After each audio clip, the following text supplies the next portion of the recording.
세상은 각박하다고들 말하지만 조용히 우리 사회에서 나눔을 실천하는 분들이 있습니다. 유명 연예인들 중에 자신의 수익을 기부해서 따뜻함을 보여주는 분들이 있습니다. 한 연예인은 2만 원대 바지를 8년째 입고 바닥이 닳은 운동화를 신고 다니면서도 260억 원이라는 많은 돈을 예술고등학교, 또 청각장애 아동 위한 수술비와 치료, 다문화 가정 아이들에게 장학금으로, 또 교통사고 유가족을 위한 긴급 생계비로, 나머지는 스태프들에게 보너스로 나누고 자신은 가난하게 사는 삶을 소개하는 유튜브 채널을 보았습니다. 이 외에도 많은 연예인들이 위안부 할머니들을 위하여서, 또 어린이날 어려운 아동들을 위하여서, 예술문화 발전을 위하여서 적게는 수천만 원, 많게는 수십 수백 원에 이르는 기부를 하는 모습은 차가운 우리 사회를 따뜻하게 해주는 것 같습니다. 비록 연예인이 아니더라도 사회의 약자들을 돌보는 온정의 손길과 미담은 주변에서 많이 찾아볼 수 있습니다. 이런 선행의 모습은 성도인 우리들보다도 섬김의 삶을 더 잘 실천하고 있는 것처럼 보여서 도전이 되기도 하고 또 박수를 보낼 일입니다. 오늘 35절 이하의 말씀을 보면 약자들을 영접하여 먹을 것과 마실 것과 입을 옷을 제공하고 섬기는 삶이 주님을 영접한 제자의 삶이라고 전하신 주님의 말씀은 우리에게 큰 도전이 됩니다. 예배와 기도와 같은 종교적인 형식의 틀을 벗어나서 삶과 연결을 시키고 있기 때문입니다. 야고보서 2장 26절도 행함이 없는 믿음은 죽은 것이니라고 하신 말씀도 믿음은 행함으로 나타나야 될 것을 말씀하고 있습니다. 그런데 이런 선행을 행하는 행위의 근본 원인이 무엇인가 짚고 넘어가는 것은 중요합니다. 타인을 불쌍히 여기는 측은지심, 연민지정과 같은 인간 도리 너머의 근본 원인을 파악하지 못하면 성도의 선행과 세상의 선행의 차이를 구분하지 못하기 때문입니다. 세상 사람들의 선행의 목적, 근본 동기 무엇일까요? 이기심, 자기만족주의, 자기의, 또 자기 신념, 자기주의와 또는 사람들의 인정과 시선이라고 봅니다. 어려운 사람들을 위해서 아까운 물질을 내어놓는데 그것이 어떻게 자기주의, 이기주의라고 할 수 있습니까? 순수하게 긍휼의 마음으로 섬기는 분들도 많은데 그걸 매도하는 행위가 아닙니까? 반문할 수도 있고 따질 수도 있습니다. 돈 자체에 문제가 없듯이 그 선행 자체는 아무런 문제가 없고 그 선행은 권장해야 할 일입니다. 그런데 그 선행의 내부를 깊이 들여다보면 내가 무엇을 했다는 자신의 기쁨, 뿌듯함, 의로움과 같은 자기 만족과 자기의, 자기 신념인 자기주의가 깔려 있습니다. 이는 하나님의 의와는 반대되는 의입니다. 성도는 이런 선행이 하나님 앞에서 선이나 의가 될 수 없다는 사실을 명확하게 아는 자입니다. 지난주일 오후 예배 때 들은 말씀대로 우리에게는 죄를 지을 능력만 있지 선을 행할 능력이 없습니다. 그러면 우리에게 나타나는 의, 이 선은 무엇이란 말입니까? 이사야 64장 6절은 이렇게 말씀합니다. 같이 무릇 우리는 다 부정한 것 같아서 우리의 의는 다 더러운 옷 같다 그럽니다. 나의 선행은 결코 선이 될 수 없고 의가 될 수 없다는 사실을 인정하고 깨닫는 데에서부터 선을 행할 능력이 비로소 생깁니다. 그 사실을 우리가 어떻게 합니까? 십자가를 통해서 하나님을 만났을 때 깨닫게 됩니다. 그 전까지는 선과 악에 대해서 알 수가 없습니다. 하나님을 만날 때 비로소 어떤 선행과 어떤 봉사를 하여도 나는 무익한 종입니다. 이거 말고는 고백할 게 없는 거예요. 선을 행하는 그 마음조차도 하나님이 주셨기 때문이라는 것을 깨닫기 때문입니다. 모든 것을 행한 후에 하나님께서 믿게 하셨고 건강 주셨고 달란트 주셨고 물질 주셨기 때문에 섬기고 봉사할 수 있었던 것이라는 것을 정말로 깨닫기 때문에 절대로 자신을 내세울 수가 없는 것입니다.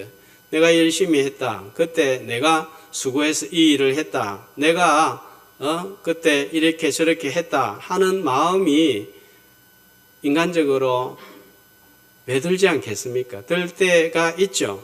그런 마음이 들다가도 나의 나된 것은 주님의 은혜입니다 라고 고백할 수밖에 없는 거예요.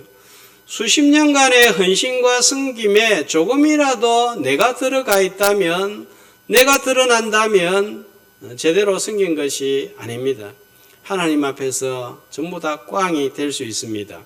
바른 섬김과 바른 봉사에 대한 이해로 하나님 앞에서 인정받는 그런 섬김과 봉사가 되시기를 주님의 이름으로 축복합니다. 자, 25장의 세 가지 비유는 24장의 세 가지 비유를 보충해서 더욱더 재림의 때에 구체적으로 어떻게 살 것인가를 알려주는 말씀임을 살펴보았습니다. 본문은 작은 자 하나를 섬기는 삶으로 더 이제 어떻게 살 것인지 명확하게 알려주고 있습니다. 어떻게 행했느냐에 따라서 양과 염소로 나누는 것을 볼 수가 있습니다. 양의 색깔이 뭐죠? 양의 색깔 흰색입니다. 염소의 색깔은요? 검은색.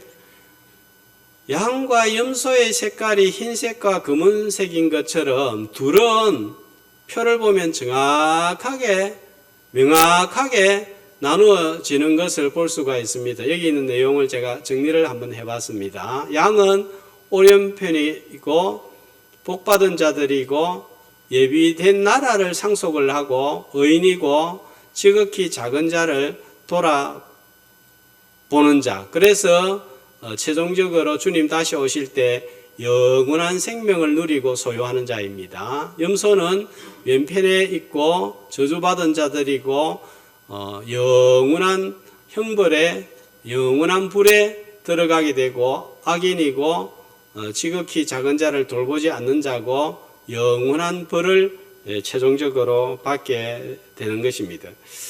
열처녀 비유에 슬기로운 자들과 미련한 처녀들을 구분하고 달란트 비유에서는 남긴 자와 남기지 못한 자의 구분과도 비슷합니다. 그런데 차이점은 열처녀 비유, 달란트 비유는 신앙 공동체 안에서, 교회 안에서 알곡과 가라지로 구분이 되지만 양과 염소 구분은 자 32절을 보면 누구를 구분하고 있습니까? 어디에서 구분을 하고 있습니까? 32절에 보시면요. 모든 민족, 교회 공동체를 포함한 모든 민족, 족속을 구분한다는 차이점이 있습니다. 자, 이렇게 본문에서는 나누는 기준이 지극히 작은 자를 돌봤느냐 아닌가에 달려 있는 것으로 말씀을 합니다. 자, 그렇다면 지극히 작은 자는 누구를 가리키고 있습니까? 일반적으로 사회적인 약자를 생각하지만 본문은 조금 의미가 다릅니다. 40절에 보면 자, 이 지극히 작은 자 하나를 누구라고 하고 있습니까? 여기 내 형제 중에 했습니다. 여기 내 형제 중에 하니까 지금 누구한테 지금 이 말씀을 전하고 있는 거예요? 지금 이 말씀을 누구한테 지금 듣는 대상이 누굽니까? 제자들이죠. 그러니까 제자들 중에 한 사람임을 가리키고 있습니다. 신앙 공동체 안에 나그네 된 형제 하나를 섬기는 것이 재림을 위한 준비임을 전하고 있습니다. 그 전에 35절에 보면 내가 줄일 때에 먹을 것을 주었고 목마를 때 마시게 하였고 나그네 되었을 때 영접하였고 그랬는데 여기서 내가는 누구를 가리키고 있죠? 예수님입니다. 자, 예수님이 나그네 되었을 때 어떻게 했다고요? 영접한 일을 언급하고 있습니다. 자, 이 말씀하고 요한복음 1장 12절 어떤 말씀이죠? 영접하는 자, 곧 그 이름을 믿는 자들에게는 하나님의 자녀가 되는 권세를 주셨으니 하는 말씀과 연결이 됩니다. 주님은 성육신하셔서 지상에서 나그네로 사셨습니다. 이 세상을 창조하신 주께서 자기 땅에 오셔서 나그네로 사신 것은 참으로 기이한 일이었습니다. 태어났을 때에 다른 사람들을 위한 방은 있었지만 주님을 위한 빈방이 있습니까? 라고 외쳐도 그분을 위한 방이 없었습니다. 그래서 가축이 머무는 구유에서 태어나셨습니다. 자기 땅에 오매 백성들이 영접하지 아니하고 외면을 하였습니다. 헤롯 왕의 위협으로 애굽으로 피신하여 나그네로 사셨고 애굽에서 돌아온 후 고향 베들레헴에서 살지 못하고 헤롯의 위협 때문에 또다시 나사렛에서 나그네의 삶을 사셨습니다. 그러니까 그분은 머리 둘 곳이 없었습니다. 이런 나그네이신 주님을 영접함으로 영적으로 방황하던 내가 영적인 방황을 멈추고 영원한 본향을 바라보게 하는 삶을 살게 하셨습니다. 나그네 대신 주님을 영접함으로 말미암아 죽었던 내 영혼이 살고 영혼의 양식으로 배부르게 되었고 영적 생수를 마시고 의의 옷을 입고 치료를 받고 영원한 옥에서 빠져나올 수 있게 되었습니다. 이런 혜택을 입은 우리가 할 일은 약자들을 찾아가서 돌보는 일을 하는 것입니다. 자, 이 지극히 작은 자가 아까 40절에서는 누구라고 말씀을 드렸죠? 지극히 작은 자 중에 형제 중에 하나라고 했으니까 예수님을 영접한 신앙 공동체 안에 성도들입니다. 가장 우선적으로 우리가 돌봐야 할 작은 자는 바로 내 옆에 있는 형제, 가까이 있는 성도라는 거예요. 당연한 말씀입니다. 이 구절을 어려움 중에 있는 모든 사람들로 해석을 해서 이 사회적인 약자를 해방시켜주고 먹여주고 살려주는 사회 해방 구절로 많이 사용하기도 하지만 먼저는 내 가까이 있는 형제, 교회 안에 있는 지극히 작은 자 하나를 말씀을 하고 있습니다. 집에 가족들을 돌보지 아니하면서 다른 사람들을 돌본다는 것은 모순입니다. 우리 교회 안에 안나의 갈레페 어르신들, 또 우리 교회 안에 물질적으로, 영적으로, 정신적으로 어려움에 빠진 성도들, 육체적인 질병으로 고전하는 성도들, 돌봄이 없이는 믿음 생활할 수 없는 주일학교 아이 하나가 지극히 작은 자 하나입니다. 섬김의 삶을 실천하되 바로 우리 눈에 보이는 약한 성도를 먼저 돌봄으로 주의 재림을 준비하는 성도들이 되시기를 주님의 이름으로 축복합니다. 마태복음 10장 40절 42절은 이렇게 말씀을 합니다. 자, 자, 너희를 영접하는 자는 나를 영접하는 것이요 했는데 이 너희는 누구일까요? 누구를 향해서 지금 예수님이 하시는 말씀인가 하면 마태복음 10장은 제자들입니다. 나를 영접하는 자는 나를 보내신 이를 영접하는 것이요 했습니다. 제자들을 파송하시면서 제자들에게 주신 말씀의 확장입니다. 제자들은 복음을 전하는 일로 굶주리고 헐벗고 여러 가지 환난에 직면하는데 이런 사역자들을 섬길 것을 명하는 말씀이 마태복음 10장 40절 이하의 말씀이고 또 역시 그 말씀을 확장시킨 말씀이 오늘 본문의 말씀이 되겠습니다. 우리 교회 성도들이 우리 교회 목사님을 먼저 생각하고 챙기는 이유는 우리에게 보내주신 약자이기 때문입니다. 제가 우리 교회 성도들을 우선적으로 돌보는 이유는 저희에게 돌보라고 맡겨주신 약자들이기 때문입니다. 성도 간에도 마찬가지예요.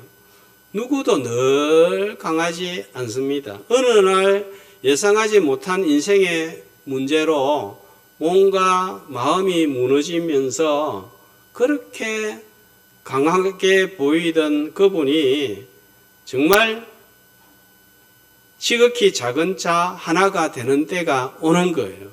자, 그때 서로를 먹여주고 마시게 하고 입혀주고 돌아볼 때 주님을 영접하는 섬김의 삶을 살기를 주의 이름으로 소망합니다. 자, 이제 지극히 작은 자를 좀 더 이렇게 확장을 시켜보면 사회적인 약자도 포함이 되겠습니다. 그 중에서도 특별히 우리 성도들은 감정적인 약자를 배려해야 할 필요가 있겠습니다. 약자하면 경제적으로 가난하고 육체적으로 장애를 앓고 어려움을 당하는 분들을 쉽게 떠올립니다. 육체에 문제가 생기면 모두가 동정도 하고 지원도 하고 보험회사에서 혜택도 받습니다. 그러나 공황장애나 심각한 우울증, 감정적인 질환을 앓고 있는 분들은 보상이 없습니다. 아직도 우리 사회는 이들에 대한 사회적인 인식이 성숙하지 못해서 이상한 사람으로 취급을 하고 그래서 미쳤다, 정신이 나갔다, 제정신이냐 하는 표현들을 함부로 사용을 합니다. 신체적인 약자를 향하여 과거에 병신이다, 불구다, 절름발이다, 안전병이다 이런 표현을 사용을 했는데 이제는 이런 발언을 하면 이상한 사람으로 취급을 받습니다. 비하 발언, 혐오 발언, 차별 발언으로 낙인이 찍힙니다. 그런데 정신적인 질병을 앓고 있는 사람을 향해서는 시선이 곱지 않습니다. 정신적인 질환도 똑같은 질병이에요. 눈에 보이는 것과 보이지 않는 질병의 차이입니다. 그럼에도 불구하고 사회적인 편견 때문에 정신질환을 앓고 있는 사람들은 아프다 소리도 하지 못하고 죄를 지은 것처럼 감추며 사는 이중적인 고통에 시달리게 됩니다. 자, 우리 교회 성도들 약자의 개념을 좀 더 넓혀서 정신적인 약자까지도 돌아보는 또 포용할 수 있는 성숙한 천국 시민들 되시기를 주님의 이름으로 축복합니다. 다음으로는 영적인 약자입니다. 제가 말씀을 전하는 중에 내가 돌아볼 지극히 작은 자 하나가 누구일까? 먹여주고 마시게 하고 옷 입혀주고 치료해주고 옥에서 건질 자가 누구인가 기도하는 중에 이 영적인 약자를 떠올리게 되었습니다. 주님을 영접하지 못한 자들입니다. 앞서서 언급했지만 내가 주님을 영접하지 아니하였을 때의 모습이 바로 줄이고 배고프고 목마르고 헐벗고 못 입고 병들고 옥에 갇힌 그런 모습입니다. 영적으로 무지해서 배가 고픈데도 목이 마른데도 배가 고픈 줄 모르고 목이 마른 줄을 모릅니다. 마음이 허전하고 허탈함에도 불구하고 원인을 모릅니다. 평안이 없습니다. 무언가를 이뤄도 마음 한켠에 뭔가 허전한 것은 계속 남아 있습니다. 이 허전함을 해결하기 위해서 선행도 해보고 여행도 해보고 어울려도 보지만 이 공간이 채워지지 않는 거예요. 그래서 파스칼은 이 공간은 하나님만 채우실 수 있다, 그런 말을 남겼습니다. 주님을 모시지 못하면 선악의 구별을 못하고 선악의 기준이 자신이 됩니다. 자기의 자기 신념으로 살아갈 수밖에 없는데 영적인 약자입니다. 그런데 세상에서는 뚱뚱거려서 강자 같은데 사실은 하나님이 없는 인생은 영적인 약자입니다. 거듭나지 못하였기 때문에 죄지을 만한 능력만 있지 선을 행하지 못합니다. 선이 아닌데도 선을 행하는 줄 알고 착각을 하고 삽니다. 주님을 영접했을 때 비로소 선이 무엇인지 깨닫고 인생의 방황이 종결이 됩니다. 영적인 생수를 마시고 더러운 옷을 벗어버리고 의의 깨끗한 새 옷을 입습니다. 주님을 영접하기 전까지는 자기가 입고 있는 옷이 더럽다는 것조차 모르고 입고 다닙니다. 이제는 예수님 영접한 이후에는 얼마나 내가 더러운 옷을 입고 있는지 압니다. 이런 약자들이 우리 주변에 많은 거예요. 영벌을 향하여 질주하고 있습니다. 죄의 감옥에 빠져 허우적거리고 있습니다. 빠져나올 길이 없습니다. 세상의 육체적이고 정신적인 질병과 질환과 약함보다 더 심각한 질병을 앓고 있는데도 질병인 줄 모르는 거예요. 세상의 질병과 약함은 100년이 지나면 다 사라집니다. 그러나 영적인 질병은 영원한 죽음을 가져옵니다. 영원한 죽음을 향하여 달려가는 이들을 돌보지 않는 것은 세상의 질병과 약함을 외면하는 것보다 더 잔인한 외면입니다. 이들을 치료하는 길은 오직 하나의 길밖에 없습니다. 오직 예수 그리스도밖에 없습니다. 내가 곧 길이요 진리요 생명이니 나로 말미암지 않고는 아버지께로 올 자가 없느니라 했습니다. 천하 인간의 구원 얻을 만한 다른 이름을 주신 적이 없다고 했습니다. 주님은 영원한 영광이 있는 하늘 본향에서 왜 나그네로 세상에 오셨습니까? 영적으로 무지한 우리를 건져 주시기 위해서였습니다. 천사를 위해서가 아니었습니다. 나를 위해서였습니다. 이제는 섬김을 받은 내가 또 다른 약자를 섬기는 일을 맡았습니다. 영적인 약자에게 복음을 전하여서 주님을 영접하게 하는 섬김을 통하여 재림을 준비하는 성도가 되시기를 주님의 이름으로 축복합니다.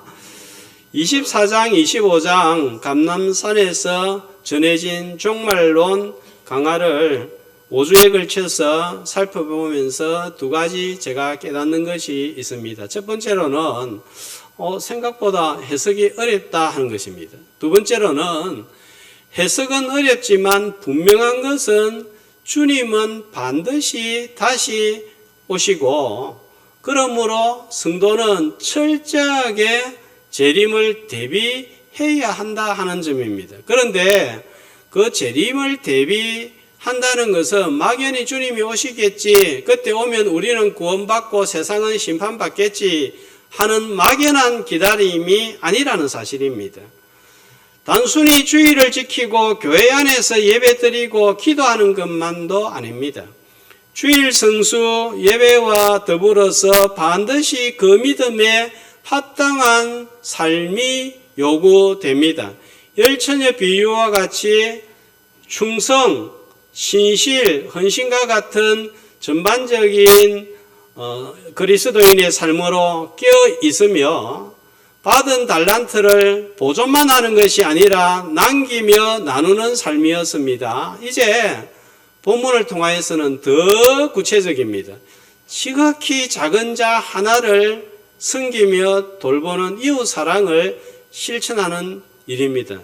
지극히 작은 자를 하지도 않고 지극히 작은 자 하나라고 하심으로써 더 세밀하고 구체적으로 누구를 향해서 섬길 것인가를 지목하고 있습니다. 그러니까 재림의 삶이란 막연하지가 않습니다. 이런 섬김은 나의 의와 기준과 신념의 기준이 아니라 주님을 영접한 열매입니다. 믿음의 열매입니다. 주님으로부터 섬김을 받아 영접을 하였고 구원의 백성이 되었기 때문에 우리는 주님을 따라 사는 것입니다. 이것이 세상의 선행과 다른 점입니다. 세상의 선행은 인정받기 위한 누군가에게 타인에게 인정받기 위한 노력일 수도 있지만 자기 만족일 수도 있지만 자기 기쁨일 수도 있지만 성도의 선행은 이미 받은 사랑 구원을 나누는 삶인 거예요. 선을 행할 능력이 없고 나의 선행이 선이 될 수 없다는 사실을 깨닫고 그런 나를 구원하여 주신 주님 때문에 그런 구원을 받은 자이기 때문에 행하는 것입니다. 그러므로 믿음과 선행은 동전의 양면과 같습니다. 앞면 없는 동전이 없고 뒷면 없는 동전은 동전이 아닙니다. 믿음 없는 선행이 없고 선행 없는 믿음이 있을 수 없습니다. 믿음이 없는 행위는 무의미하고 행위가 없는 믿음은 공허하고 공상과 같습니다. 손을 보시면 위에는 뭐가 있죠? 손등이 있고 아래는 바닥이 있습니다. 등과 손바닥이 붙어 있을 때에 온전한 손이 되는 것처럼 믿음과 선행이 함께 있을 때에 온전한 믿음이 되는 것입니다. 고린도전서 6장 17절과 요한복음 20장 17절은 이렇게 말씀을 합니다. 한 목소리로 주와 합하는 자는 한 영이니라.